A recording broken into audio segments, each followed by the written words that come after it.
দেখো, সমস্যাহীন জীবন হয় না। কারণ জীবনের আরেক নাম হলো সমস্যা। সমস্যা জীবনে থাকবেই। পৃথিবীতে এমন কোনো মানুষ নেই যার জীবনে সমস্যা নেই।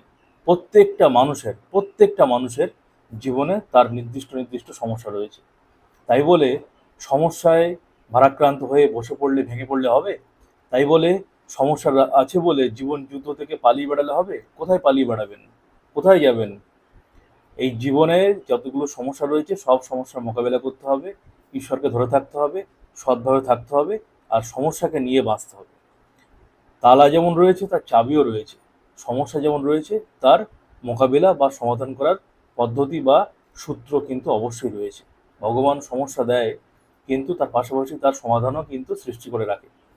এই ভগবানের প্রতি বিশ্বাস রাখতে হবে, সৎভাবে থাকতে হবে, তাকে ধরে থাকলে সমস্যাকে সমস্যা থেকে পালিয়ে না বেরিয়ে তার মোকাবিলা করার চেষ্টা করতে হবে।